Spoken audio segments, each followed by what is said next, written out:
G news మార్పు ఆరంభమైంది. అందరికీ నమస్కారం. ఈ మధ్య కాలంలో వ్యక్తిగతమైనటువంటి విషయాలను ఇంట్రెస్ట్ చూపుతూ సోషల్ మీడియాలో విచ్చలవిడిగా కావాల్సిన పోస్టులు పెడుతూ ఉన్నారు. ఈ సందిట్లో సడమయ్యన్నట్టుగా పని పాట లేదన్నట్టుగా ప్రధానమైనటువంటి ఛానల్స్, ప్రధానమైనటువంటి వార్తాపత్రికలు కూడా వ్యక్తిగత విషయాలకు దూరిపోతూ ఉన్నాయి. నా 29 ఏళ్ల జర్నలిజం కెరీర్లో ఒక్క వ్యక్తిగత విషయాన్ని కూడా ఎప్పుడు నేను టచ్ చేయలేదు. అలాగే ఒక 20 ఏళ్ల క్రితం, 10 ఏళ్ల క్రితం జర్నలిజం మొదలు పెట్టిన వాళ్ళకి కొన్ని నియమాలు తెలుసు, కొన్ని నైతిక విలువలు తెలుసు. అవి ఏమిటంటే, ఎదుటివారి వ్యక్తిగత విషయాల్లోకి వార్తలు వెళ్ళకూడదు. ఒకవేళ అతను విఐపి అయినట్లయితే దాన్ని ఇండైరెక్ట్ గా ప్రస్తావించాలి తప్ప డైరెక్ట్ గా వ్యక్తిగతమైనటువంటి విషయాలను ప్రధానమైనటువంటి మీడియాలో ప్రస్తావించకూడదు అనేది నైతిక సూత్రం, మీడియా బేసిక్ సూత్రం. కానీ దీన్ని పక్కకు వదిలేశారు. సోషల్ మీడియాతో పోటీ పడే కార్యక్రమంలో భాగంగా అందరి వ్యక్తిగత విషయాల్లోకి ప్రధాన మీడియా కూడా వెళ్ళిపోతూ ఉంది. మరి ప్రధాన మీడియా వ్యక్తిగత విషయాల్లోకి వెళ్ళేటప్పుడు మరి ఇలా ఆర్ఎన్ఏ పర్మిషన్లు ఎందుకు, ఎంఐబి పర్మిషన్లు ఎందుకు, ప్రభుత్వం నుంచి అక్రిడిటేషన్లు ఎందుకు, ప్రభుత్వం నుంచి పాస్లు ఎందుకు, ప్రభుత్వం నుంచి స్కీమ్స్ ఎందుకు? నిజమైనటువంటి జర్నలిస్టులకు మాత్రమే ఇది వర్తింపజేయాలని ఈ రూల్స్ పెట్టారు. సోషల్ మీడియాకి ఆ రూల్స్ అవేమీ లేవు కాబట్టి వాళ్ళు ఇష్టం వచ్చినట్టు వ్యవహరిస్తారు. వీధికి 4 ఛానల్స్, ఇంటికో 2 ఛానల్స్ ఉండొచ్చు సోషల్ మీడియా. కానీ ప్రధానమైన మీడియా బాధ్యతగా ఉండాల్సినటువంటి అవసరం ఉంది. ఇదంతా ఎందుకు ప్రస్తావిస్తున్నారంటే, ఈ మధ్య కాలంలో మంచు మోహన్ బాబు కుటుంబంలో జరిగినటువంటి వ్యక్తిగతమైనటువంటి వివాదంలోకి మీడియా పర్సన్స్ చాలా చొరవగా దూసుకుని వెళ్ళిపోయారు. ఒక విఐపి కాబట్టి మోహన్ బాబు, వాళ్ళ పిల్లలు విఐపీలు కాబట్టి, మంచి స్టార్స్ కాబట్టి, పబ్లిక్ డిమాండ్ ఉంది కాబట్టి, మోహన్ బాబు ఇంట్లో ఏదో వివాదం జరుగుతుంది, వాళ్ళ వ్యక్తిగత వివాదమో, ఆస్తి వివాదమో, లేదంటే ఆత్మ ఘోషకు సంబంధించిన వివాదం అని ఏదో ఇస్తే బాగుండేది. కానీ తెల్లవార్లు మైకులు పట్టుకుని వాళ్ళ ఇంటి ముందు కూర్చొని గేట్లు పగల కొడుతుంటే వెళ్ళిపోయి కవర్ చేసేది అనేది చాలా శోచనీయం, చాలా బాధాకరం. ఇంతవరకు ఓకే. కానీ మోహన్ బాబు ఒక జర్నలిస్ట్ మీద దాడి చేశారు, టీవీ9 జర్నలిస్ట్ మీద దాడి చేశారు. అతనికి ఈ దవడ పగిలింది, చాలా గాయాలని, అతను మాట్లాడలేడని టీవీ9 సంబంధించినటువంటి ప్రముఖులందరూ స్టేట్మెంట్స్ ఇచ్చారు. దీని మీద ప్రజా సంఘాలు, జర్నలిస్ట్ సంఘాలు, చాలా మంది మీడియా పర్సన్స్ ఆందోళన కూడా దిగారు. మోహన్ బాబు క్షమాపణ చెప్పాలి. మోహన్ బాబు దురుసుగా ప్రవర్తించడం ఇది ఫస్ట్ టైం కాదు. గతంలో చెన్నైలో కూడా మొదటి వైపు చనిపోయినప్పుడు ఒక జర్నలిస్ట్ మీద ఆయన దురుసుగా ప్రవర్తించాడు. దానికి కొన్ని నిబంధనలు ఉన్నాయి, రూల్స్ ఉన్నాయి, అది ఓకే. ఇప్పుడు ఇంకొకసారి దురుసుగా ప్రవర్తించాడు. అప్పుడు దురుసుగా ప్రవర్తించడానికి కారణం ఏంటంటే, ఒక జర్నలిస్ట్ మొదటి భార్య చనిపోవడం కారణాల మీద ఒక విశ్లేషణ, ఒక వార్త ఇచ్చాడు. ఆ వార్త మోహన్ బాబుకి నచ్చలేదు, అందువల్ల దాడికి ప్రయత్నం చేశాడు. కానీ ఇప్పుడు ఏం జరిగిందంటే, ఇప్పుడు ఎవరు మోహన్ బాబు మీద యాంటీగా ఇవ్వలేదు. మోహన్ బాబు ఇంట్లోకి జ్వరబడ్డారు జర్నలిస్టులు అందరూ. జ్వరబడ్డం వల్ల ఆయన కోపం వచ్చి మైక్ తీసుకుని ఇసిరాడు, అది తగిలింది దెబ్బలు. మరి ఇందులో గాయపడిన జర్నలిస్ట్కి ఎవరు బాధ్యత వహిస్తారు? ఎవరు బాధ్యత వహిస్తారు? ఇది నా ప్రశ్న. ఈ ప్రశ్నకు ఇటు మోహన్ బాబు స్పందించాలా, మేనేజ్మెంట్ స్పందించాలా? ఖచ్చితంగా ఎదుటివారి వ్యక్తిగత విషయాల్లోకి వార్త కవర్ చేయడానికి పంపించినటువంటి మేనేజ్మెంటే దీనికి బాధ్యత వహించాలి. జర్నలిస్ట్ కుటుంబాలు రోడ్డును పడితే, జర్నలిస్ట్ రోడ్డు మీద పడితే, జర్నలిస్ట్ ఉద్యోగం పోతే కేవలం ఆ దాడి వల్ల అతను కాపాడేది ఎవరు? జీవితకాలం.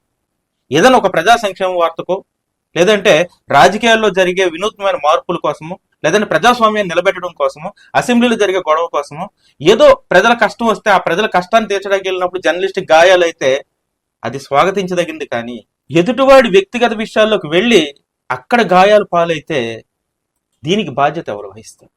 ఖచ్చితంగా ఏ ఛానల్ తరపున అతను వెళ్ళాడో, లేదంటే ఏ పత్రిక తరపున అయితే అతను వెళ్ళాడో, ఆ పత్రిక, ఆ యాజమాన్యం ఖచ్చితంగా అతనికి జీవితకాలం జీతం ఇవ్వాలి.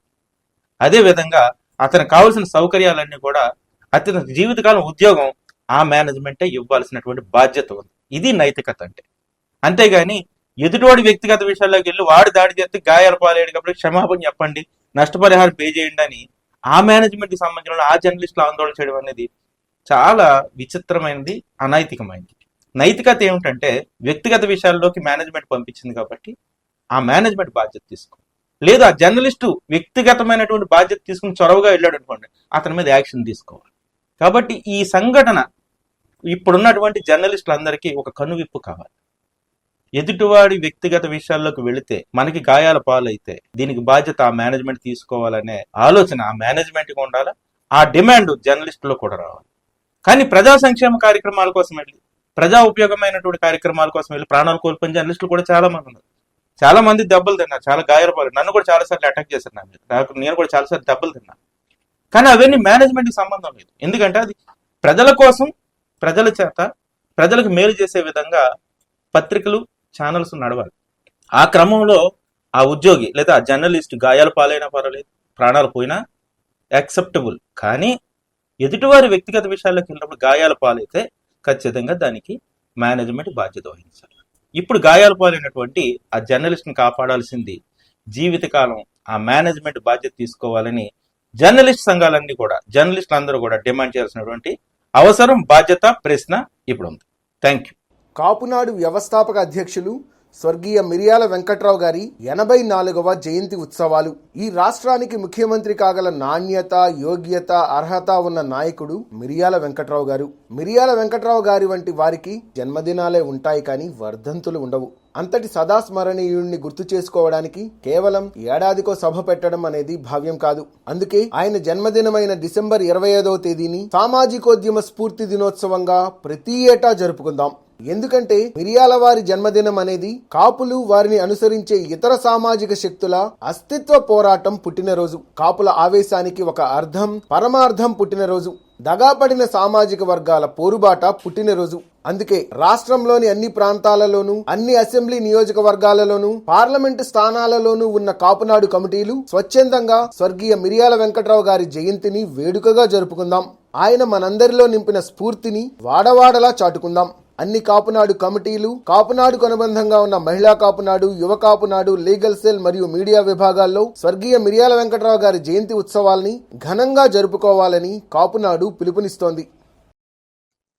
జోహార్ వంగవీటి మోహనరంగ, జోహార్. జనం సూర్యుడు వంగవీటి మోహనరంగ 37వ వర్ధంతి నివాళులు. అవిశ్రాంత పోరాట యోధుడు, బడుగు బలహీన వర్గాల ఆశాజ్యోతి, కాపు, ఎస్సీ, ఎస్టీ, వెనుకబడిన తరగతులు, మైనార్టీలకు అండగా ఉద్యమించిన జనం సూర్యుడు వంగవీటి మోహనరంగ మనల్ని వీడి అప్పుడే 37 ఏళ్లు గడిచిపోయాయి. నేటికి ప్రాతస్మరణీయుడిగా అనునిత్యం మా గుండెల్లో వెలుగొందుతున్న రంగన్న స్మృతుల్ని తలుచుకునేందుకు విజయవాడ కృష్ణలంక గుండుకోటయ్య వీధిలోని కాపు విద్యాభవన్లో 26/12/2024 గురువారం నాడు వంగవీటి మోహనరంగ గారి సహచరులు, కాపునాడు జాతీయ అధ్యక్షులు శ్రీ గాళ్ల సుబ్రహ్మణ్యం గారి ఆధ్వర్యంలో జరగనున్న నివాళి కార్యక్రమంలో మన రంగన్నకి జోహార్లు అర్పిద్దాం. విజయవాడ కేంద్రంగా ఆంధ్రప్రదేశ్ లోని ప్రతి పార్లమెంట్ పరిధిలో కాపునాడు ఫౌండేషన్ ఆధ్వర్యంలో విద్యార్థులకు వేరువేరుగా కీర్తిశేషులు మిరియాల వెంకట్రావు స్మారక విద్యాగృహాలు అంటే కాపు విద్యాభవన్ల ఏర్పాటు జరగనుంది. 5వ తరగతిలో ఆర్థిక ఇబ్బందుల వల్ల చదువు ఆపేసిన పేద కాపు కుటుంబంలోని బాలబాలికలను గుర్తించి కాపు విద్యాభవన్లో చేర్పించి వారిని ఉన్నత విద్యావంతులుగా తీర్చిదిద్దే బృహత్ సంకల్పంతో కాపునాడు ఫౌండేషన్ ఈ విద్యా ఉద్యమాన్ని మొదలుపెట్టింది. మన సామాజిక వర్గ భవిష్యత్ తరాల్ని విద్యార్థులుగా తీర్చిదిద్దేందుకు మీరు ఈ ఉద్యమంలో పాలు పంచుకోండి. కాపు విద్యాభవన్ ని సందర్శించి తగిన సూచనలు, సలహాలను తెలియచేయండి. యావత్ కాపు సమాజానికి కాపునాడు ఫౌండేషన్ తరఫున ఇదే మా ఆహ్వానం. సమాచారం, సహకారం అన్న నినాదంతో కాపు సమాజ అభివృద్ధిలో మీరు భాగస్వాములు కండి. కాపునాడులో సభ్యులుగా చేరండి, చేర్పించండి. Please visit www.kapunaduindia.com. Read Kapunadu Monthly Magazine. Please subscribe our channel.